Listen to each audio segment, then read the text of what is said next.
Assalamualaikum warahmatullahi wabarakatuh. Salam sejahtera bagi kita semua. Berjumpa kembali dengan saya, Fakar Hermansah. Semoga sahabat YouTube semuanya diberikan kemudahan dalam menjalankan aktivitas. Nah, setelah kita membahas kemarin tentang PHK, apa itu uang pesangon, kemudian apa itu uang penghargaan masa kerja dan penggantian hak. Kali ini kita akan membahas tuntas ya, secara satu persatu nantinya akan saya buat video ini. Saya akan memberikan tuntas bagaimana cara penghitungan hak-hak saudara terkait dengan PHK yang dilakukan oleh perusahaan, ataupun nanti PHK yang saudara mengundurkan diri, seperti apa syarat-syaratnya. Makanya jangan di skip, silahkan tonton video ini sampai selesai agar Anda mengerti. Namun nanti saya akan buat satu persatu seperti apa hak-hak saudara yang saudara dapatkan, tergantung daripada alasan daripada perusahaan melakukan PHK terhadap saudara-saudara YouTube semuanya. Nah, sebelum kita membahas itu ya, terkait di sini saya akan mengingatkan kembali apa terkait dengan uang pesangon yang seperti saya sampaikan dalam pasal 40 Peraturan Pemerintah nomor 35 tahun 2021. Itu diakomodirnya Undang-Undang nomor 13 tahun 2003 tentang ketenagakerjaan pasal 156. Nah, besaran hak di sini saudara semua akan berbeda-beda. Jadi nanti yang membedakan adalah alasan daripada perusahaan untuk melakukan PHK, kemudian besar gaji setiap bulan yang diterima, dan tunjangan-tunjangan, karena nanti komponennya adalah komponen upah. Upah itu adalah gaji pokok yang diterima setiap bulan ditambah tunjangan-tunjangan yang bersifat tetap. Nah, itulah nanti masuk dalam satu komponen yang namanya upah, dihitung untuk pesangon. Nah, untuk yang pertama kita membahas tentang pesangon. Perusahaan melakukan pemutusan hubungan kerja. Jadi pemutusan hubungan kerja adalah pengakhiran hubungan kerja karena suatu hal tertentu yang mengakibatkan berakhirnya hak dan kewajiban antara pekerja dan pengusaha atau perusahaan. Nah, jadi akibat dari PHK ini, karena kita bicara tentang karyawan tetap PKWTT, pekerja waktu tidak tertentu, maka akan menimbulkan adanya hak dan kewajiban.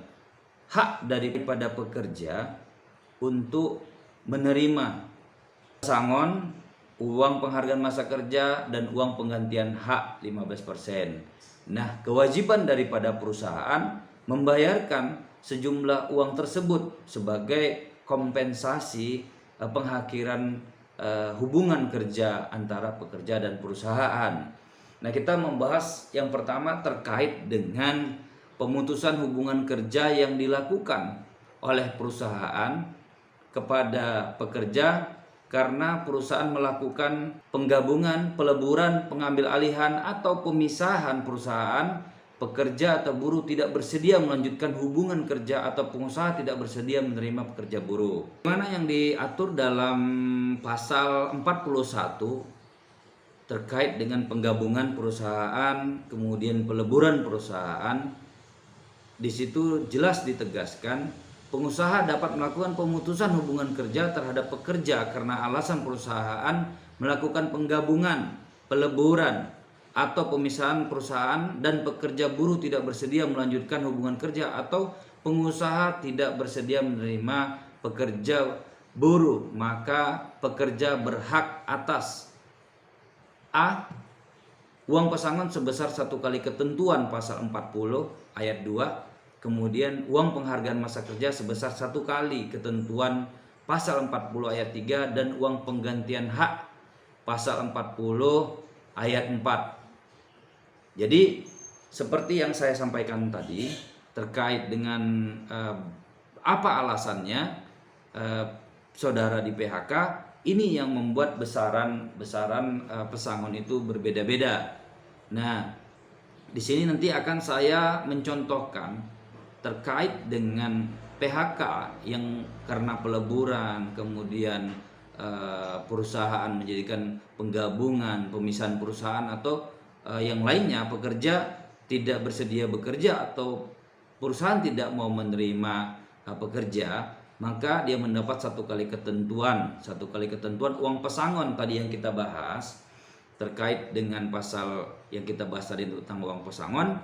Itu seandainya, contohnya saya akan mencontohkan saudara bekerja di perusahaan selama 5 tahun.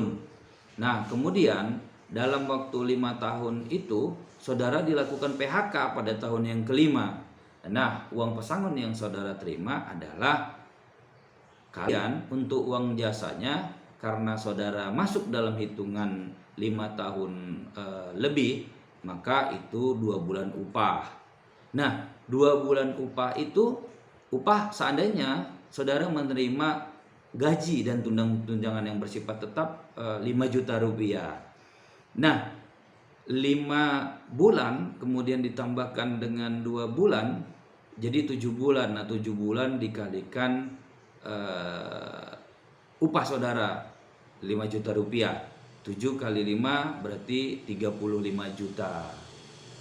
Nah, setelah hasil 35 juta itu, kemudian saudara juga mendapatkan hak penggantian hak sebanyak 15%. Jadi dihitung 35 juta dikalikan 15%. Nah, hasilnya nanti dari 7 bulan ditambahkan hasil dari 15% tersebut, itulah hak pesangon yang saudara terima. Nanti ini lain lagi terkait dengan ada hak-hak cuti yang belum gugur. Misalnya saudara masih ada sisa hak cuti, contoh 5 hari, karena saudara baru mengambilnya 7 hari dalam 1 tahun. Nah, 5 hari ini bisa diuangkan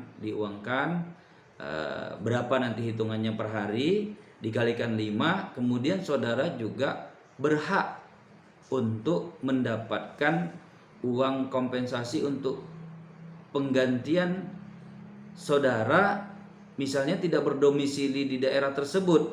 Nah, namun ini seperti yang saya sampaikan, harus saudara masuk ini dalam perjanjian di dalam kontrak kerja saudara.